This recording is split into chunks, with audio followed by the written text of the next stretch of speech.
याला म्हणावं पात्राचा विचार करू नये.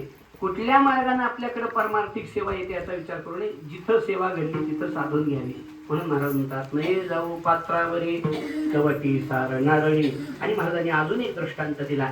महाराज म्हणतात तुका म्हणे रत्नसार परी उपकार चिंधीचे. महाराज म्हणतात की रत्न महागडा आहे का चिंध्या महाग आहेत? महाग काय आहे? रत्न महाग आहे ना. आता रत्न पुढची गोष्ट झाली. पण रत्नाला ठेवण्यासाठी म्हणजे बसवण्यासाठी लागणारं जे कोंदण असतं ते कशाचं असावं? मातीचा मुकुट करावा आणि त्याच्यात रत्न ठेवल्यावर शोभून दिसेल का? रत्नाला कोंदण रत्नाला कोंदण कशाचं असलं पाहिजे? हा, सोन्याचं असलं पाहिजे ना. शोभविले येर येरा सोने एके ठाई हिरा. सोन्याच्या मुकुटात जर रत्न लावलं तर त्यामुळं रत्नाला बी शोभा आहे, सोन्याला बी शोभा आहे. तुकोबारांनी तर रत्न शब्द वापरलाय. रत्न किती महाग आहे आता आपल्याला काही माहिती नाही, पण सोन्याचा अंदाज जवळपास असेल. काही लाख 1.5 लाख रुपये तोळा सोनं आहे, बरोबर? होय ना? किती आहे की 1.5 लाख तर असेलच की. तर एवढं महाग सोनं आहे. पण जर समजा आपल्याला शेताकडे जाताना म्हणा, काय कुठं प्रवास करताना म्हणा, आपल्याला काही खर्चटलं, लागलं, पायाला लागलं, जखम झाली आणि भळ भळ भळ भळ रक्त येऊ लागलं, त्यावेळेला सोन्याची अंगठी बांधायला येते का तिथं? ते रक्त थांबायला? यद्यपि ती किमतीवानच आहे, पण त्या वेळेला मात्र उपकार कोण करायला येते? तुका म्हणे रत्नसार परी उपकार चिंधीचे.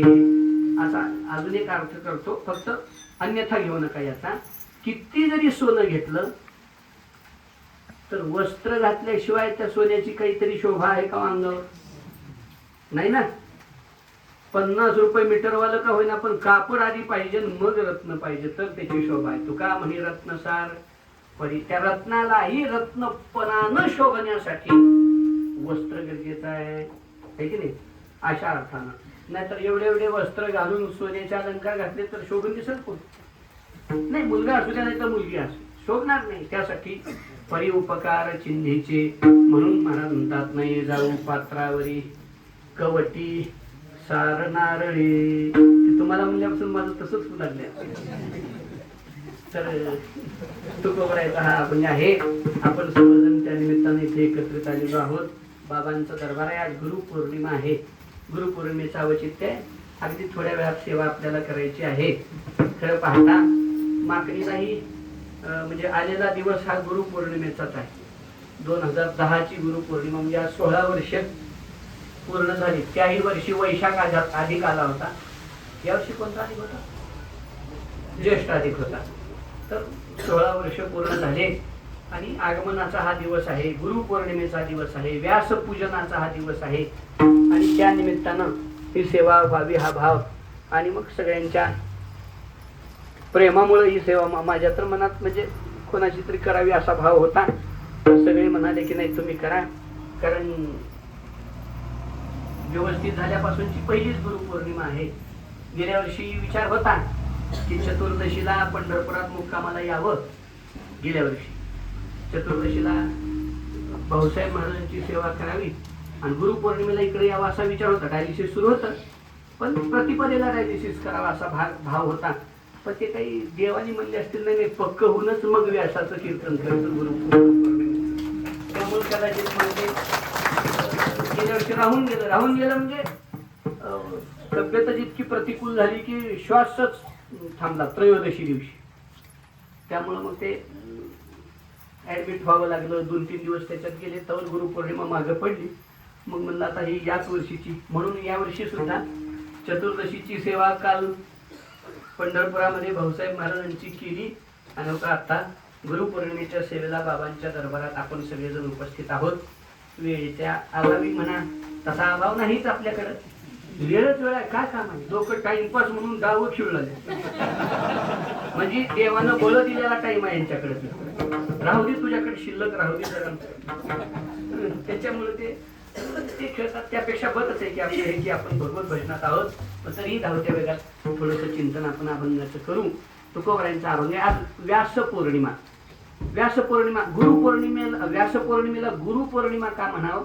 त्याचं कारण आहे, आगा महाभारती जे नाही ते नव्हेची लोकी तीही या लागी म्हणते पाही व्यासोच्चिष्ट जगत्रय.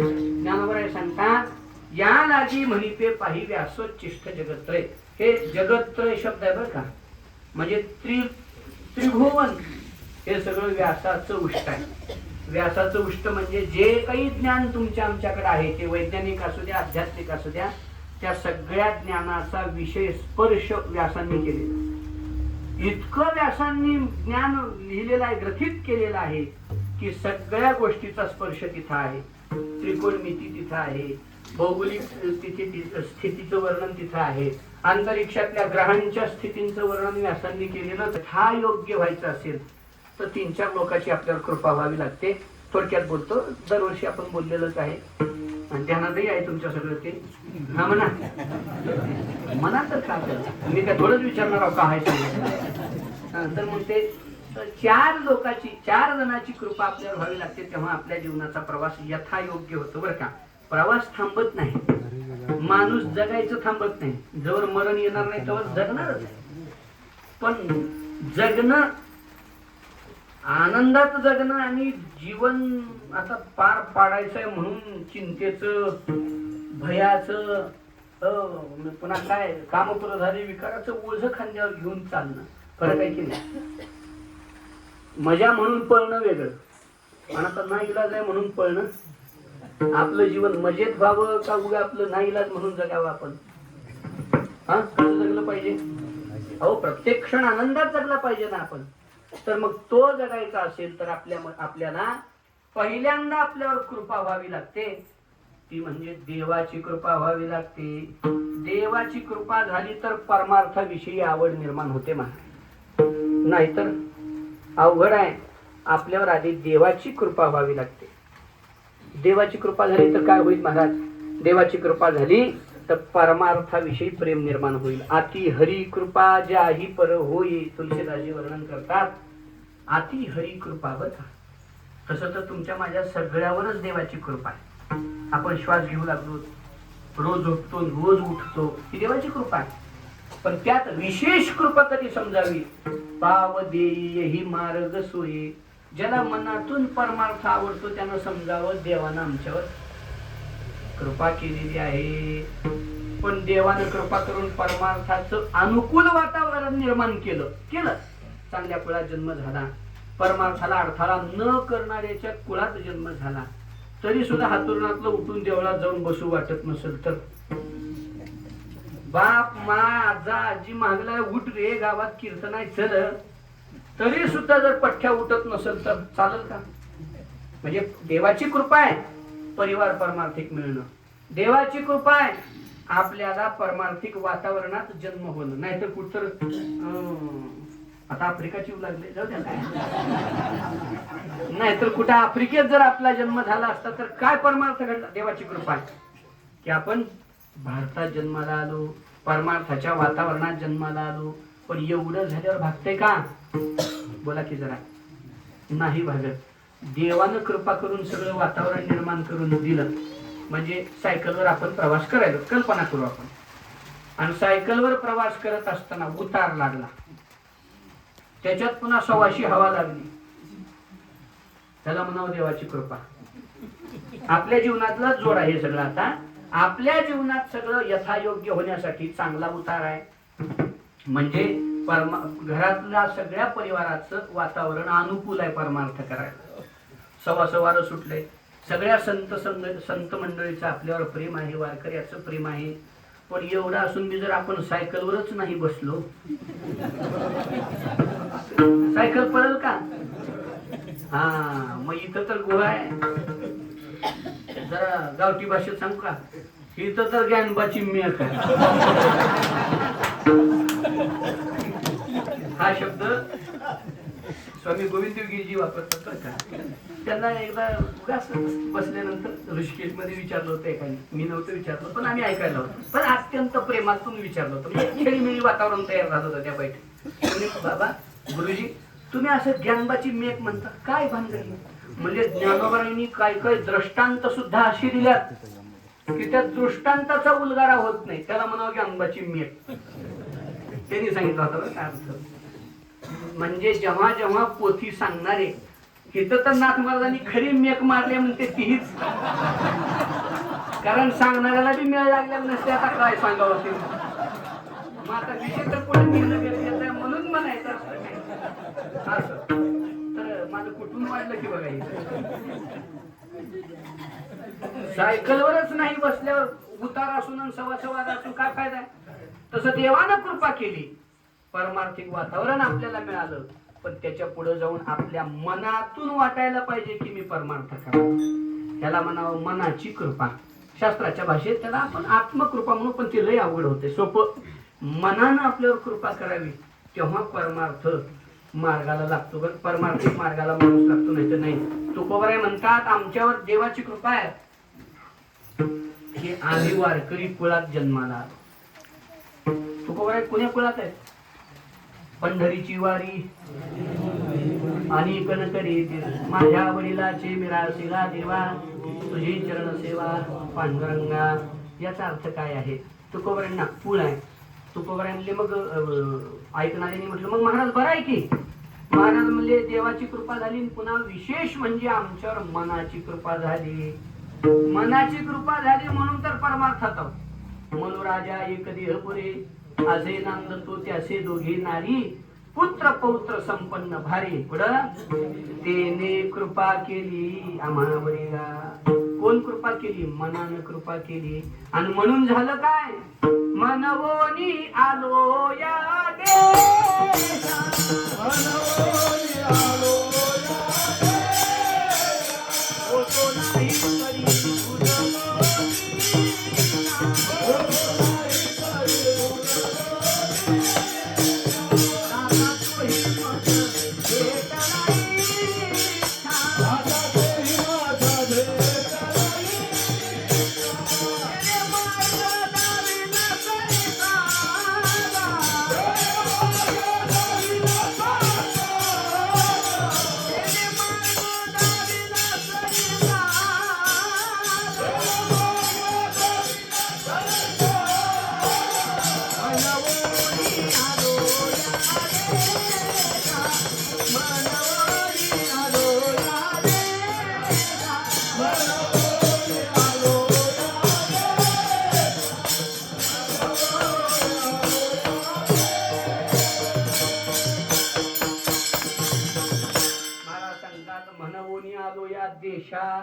होतो नाही तरी भुललो दिशा.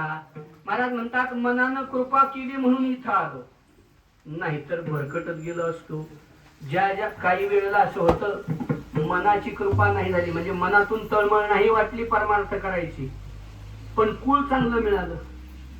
कुळ चांगलं मिळालं की पद प्रतिष्ठा सहजच मिळते ना.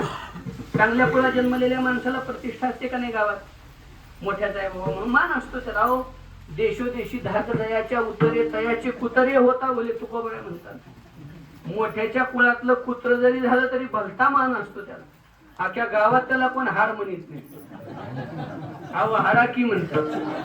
असं आहे, असं सांगण्याचा अर्थ असा आहे चांगल्या कुळात जन्माला आला आणि जर मन परमार्थाला सहाय्य झालं नाही तर तेच त्या कुळात जन्माला येणं अहंकाराला कारण ठरतं. लोकाला कमी समजायला लागतात ना काही काही माणसं चांगल्या कुळात जन्माला, हे सगळे कमी आहेत आम्ही श्रेष्ठ असं वाटायला लागतं. अशी अडचण निर्माण होते. पण महाराज म्हणतात आमच्या जीवनात असं झालं नाही. का झालं नाही त्याचं कारण महाराजांनी सांगितलं, मन आम्हाला परमार्थात सहाय्य झालं, नाहीतर ह्या मनाची आड घेऊन अहंकार, दंभ, पदप्रतिष्ठेची अपेक्षा आम्हाला परमार्थात अडथळा करायला निर्माण झाली असती. पण आता मात्र आम्हाला ते कोण आडवं येऊ शकत नाही. ज्याने आड यावे काही त्याचे नाही बळ आता. कस काय महाराज? मन येथे सह्य झाले, मन